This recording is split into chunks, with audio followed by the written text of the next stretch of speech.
This is probably mirrored though. We're gonna give everybody a little chance here to join in. I'm gonna see if I can put you guys down here so you can see what I'm doing. I gotta see if I can position you guys so that I don't like lose my workspace.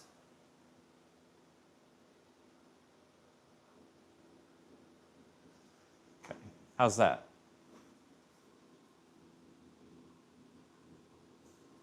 Yeah, hello everybody.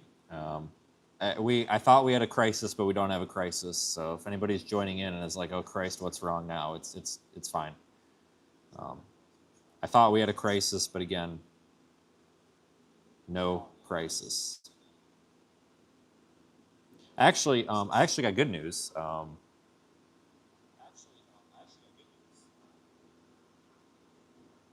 You can find my email all over our websites, but I'm not going to put it in chat or I get spammed. But it's definitely available. But anyway, hello folks. So this is good news, right? Because you'll notice that this is not Carrie's shop. This is my shop, and this is the Tahoe that was in Carrie's shop, which means that it either came here on a tow truck or under its own power. And I'll let you take a pick. Well, it came under its own power. Tow truck would definitely be a valid guess because that's how things work around here. But Definitely be a valid guess. hold on, do we have a black screen right now? A black screen. No, we don't. We're good. No, we don't. We're good. Yeah, man. If you sent an email, one thing you got to understand is I am months behind on emails, and if I open an email and it doesn't look like it's urgent, I mark it as unread, and then I go back and get to it when I can. I'm working 18 to 20-hour days. I'm tired. I'm exhausted. Like last night, I got 3 hours of sleep. Tonight, I'm probably gonna get less. I'm working really hard, and unfortunately, I just can't respond to email as fast as I would. So if I didn't get to your email, you are more than welcome to send it again. But be a little, just so you know, basically if I see it and it doesn't look like it's time sensitive, I'm basically just marking them as unread, and I'll get to them, you know, as soon as I can, because I have to take care of my body a little bit, and the 3 or 4 hours a day that I have left, I just can't do them on the email unless it's time sensitive. You know what I'm saying?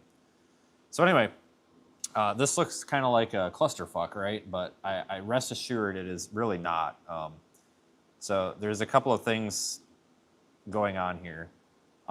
Number one, this truck is a fucking nightmare.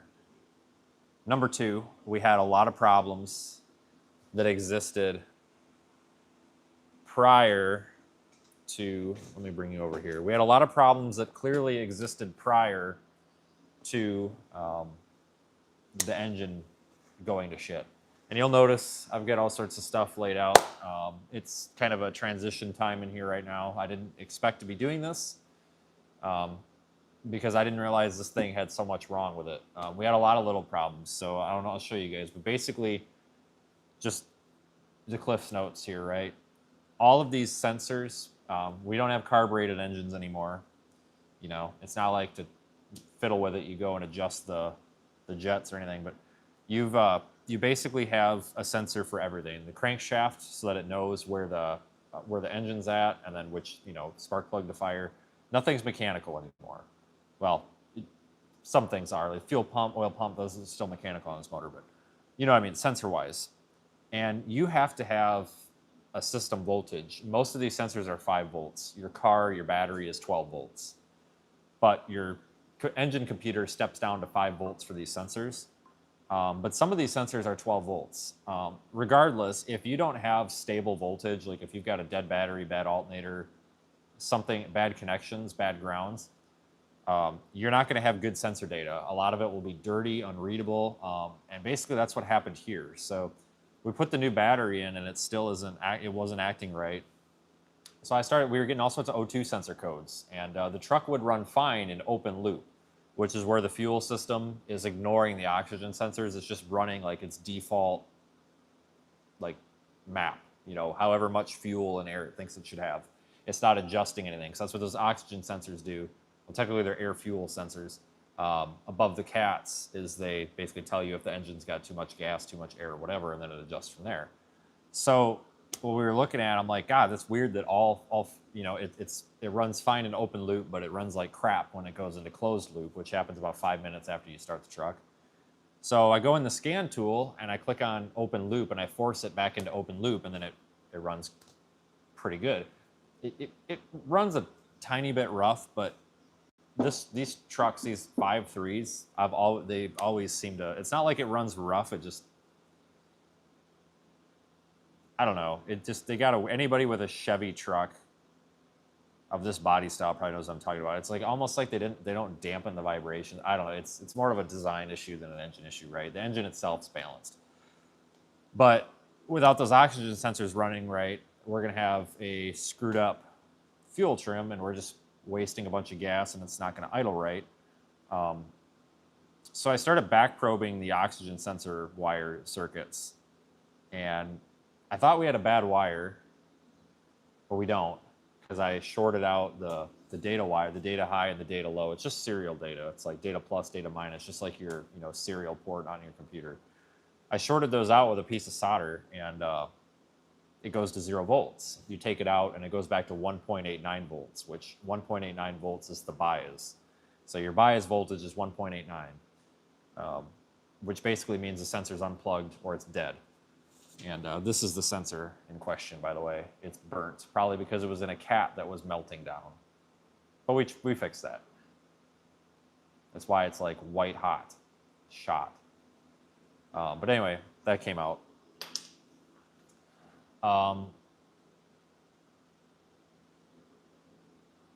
Then what the strange thing is I unplugged the driver's side oxygen sensor. And then all of a sudden the passenger side started working again and reporting a voltage. And it was within spec. And I'm like, okay. So then I went back. I'm like, God, we must have a wiring problem. And I thought, well, shit, maybe we got an ECM that's blown up too. I don't know. And I just couldn't find it. I spent like 4 hours last night back probing wires with multimeter.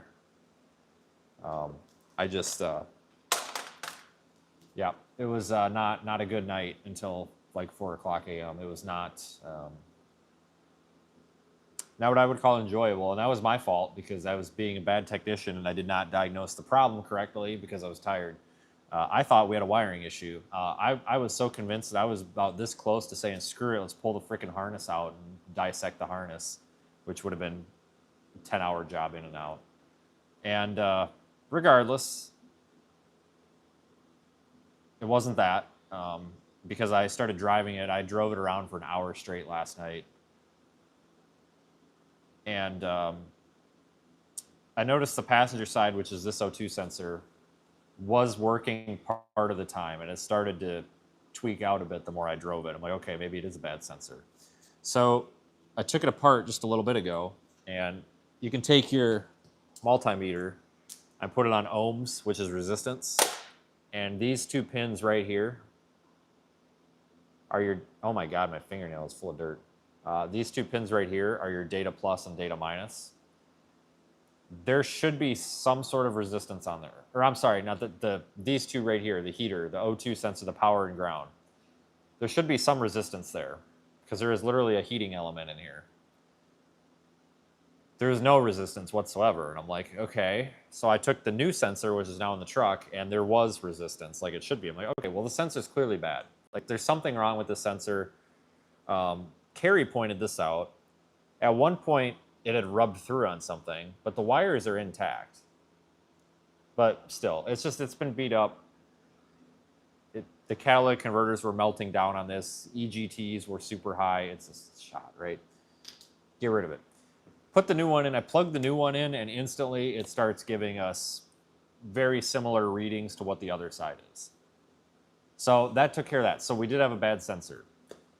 But we still had some sort of a voltage issue going on with this piece of shit, because I noticed that the scan tool was showing 11.46 volts, which is extremely low.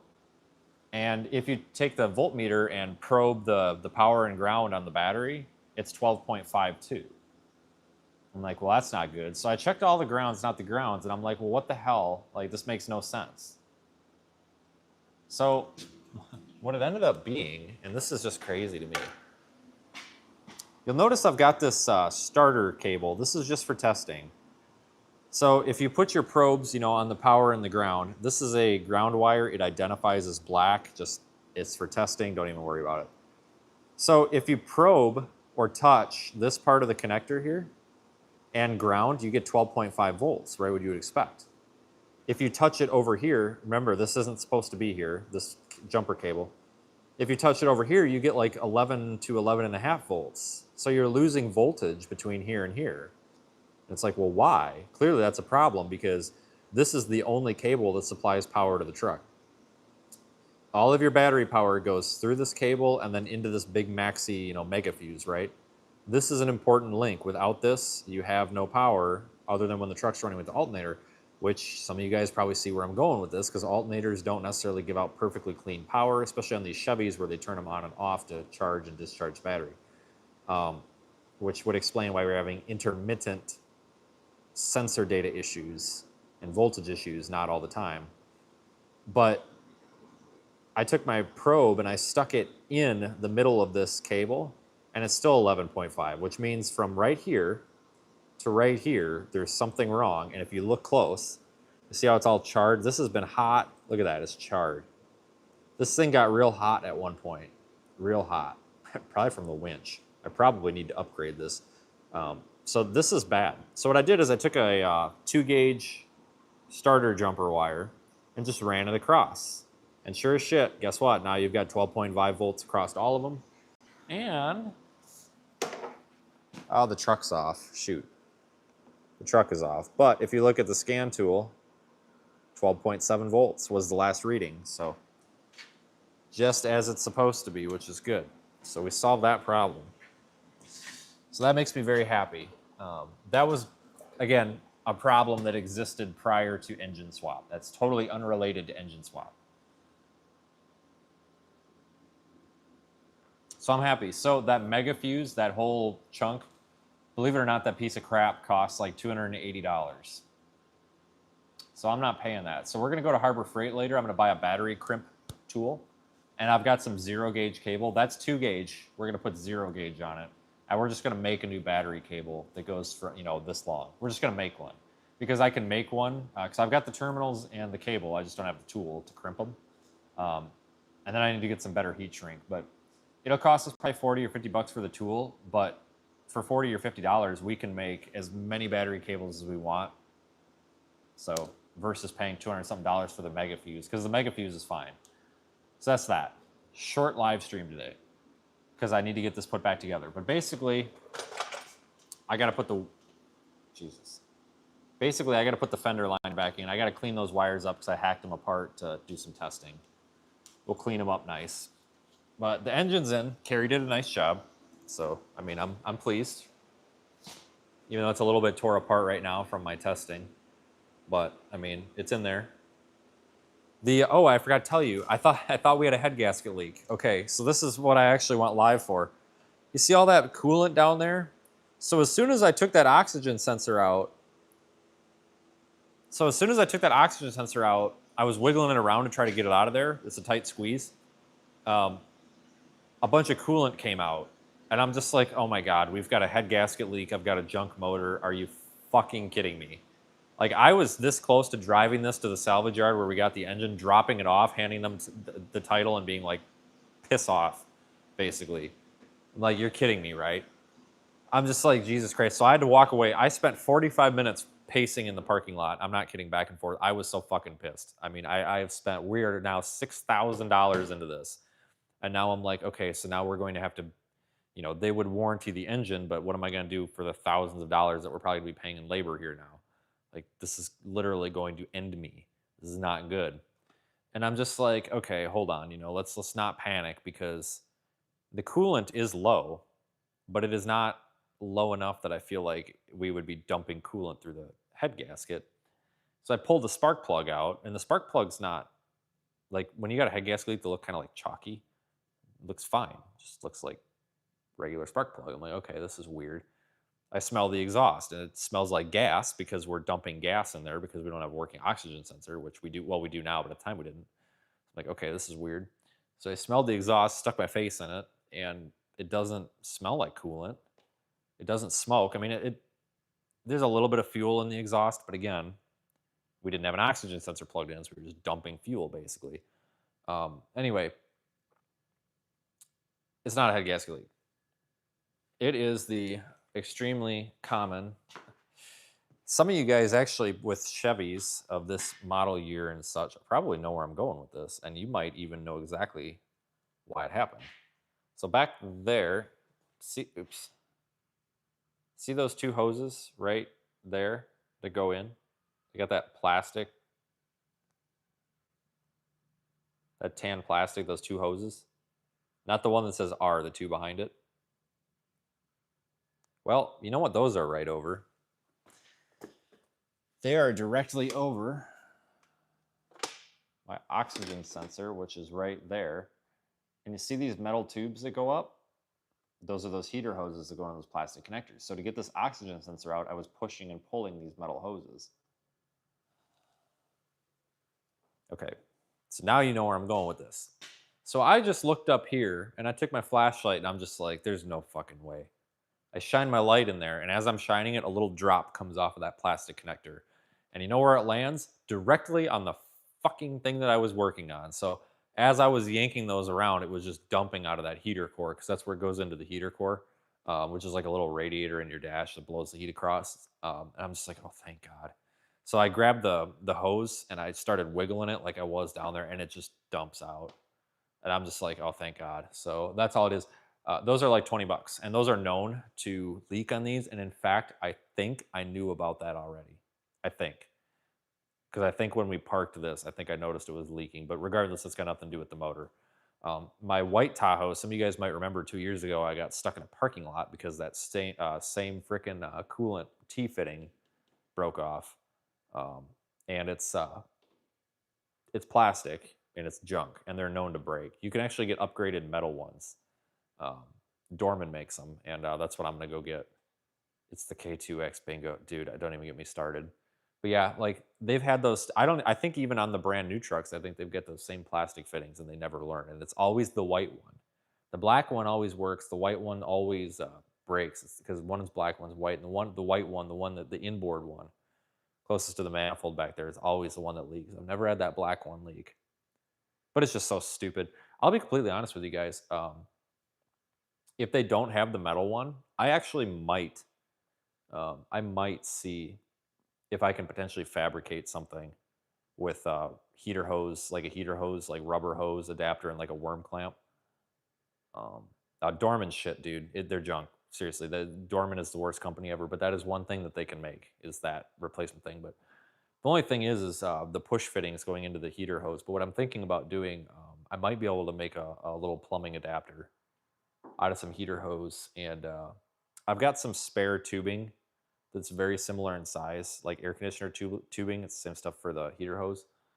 I might be able to make an adapter for that. So we actually might make something custom that's better if I have the time, but otherwise I'm going to go pick up one. If they don't have the metal one, I'm going to make something. I'm not putting that plastic piece of junk back on there. Um, it's just stupid. I actually, I've got a spare one for my Tahoe, but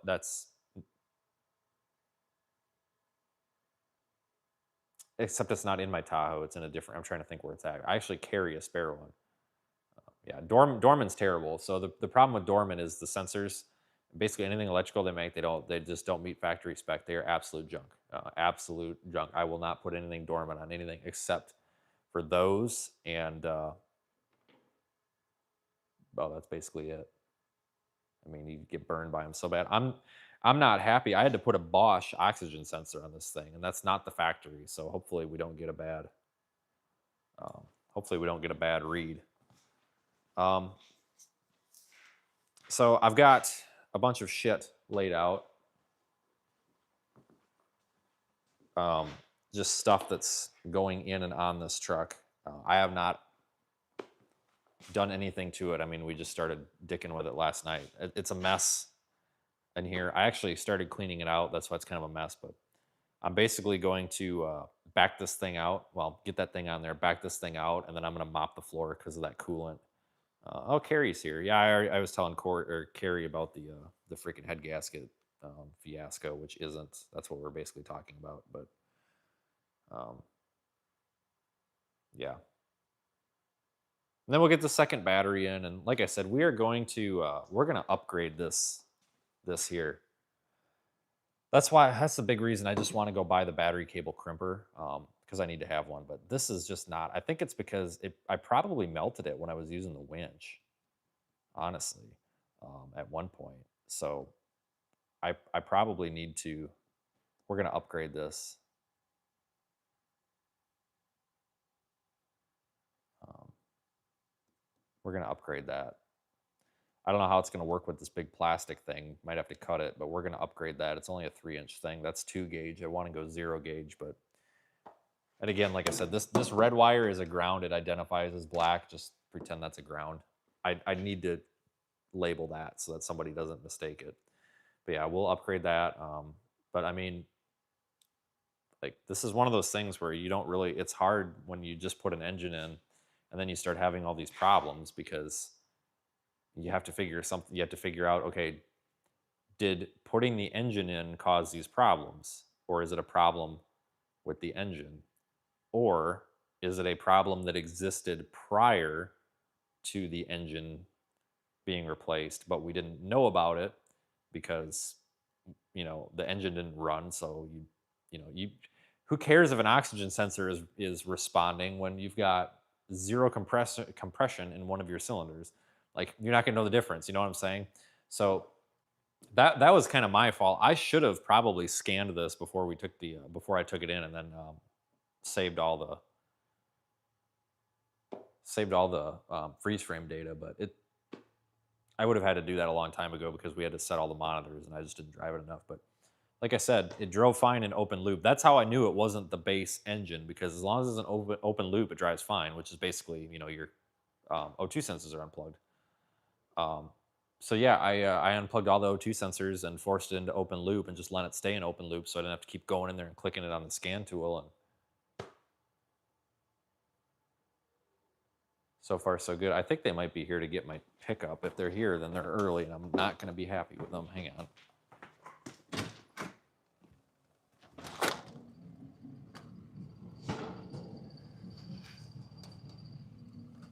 No, it's just the neighbors. I was going to say, if they're here to get that truck right now, I'm going to be pissed. But anyway, so that's what I got. So I'll be live again later, but I'm going to get this thing put back together. This was one of those situations where if you took this to a shop, this oxygen sensor issue, it's possible that the technician working on it might have just immediately condemned the oxygen sensor. This is one of those situations where just replacing parts sometimes is the better way to do it. But I was trying to do it right, and I was trying to do the right thing and confirm before wasting more money that the oxygen sensor was bad. And for some reason, I didn't think to ohm out the oxygen sensor last night. I had my mind set on it's got to be the wiring, and it really seemed like the wiring, honestly. But it was a combination of that, and then of course the low system voltage.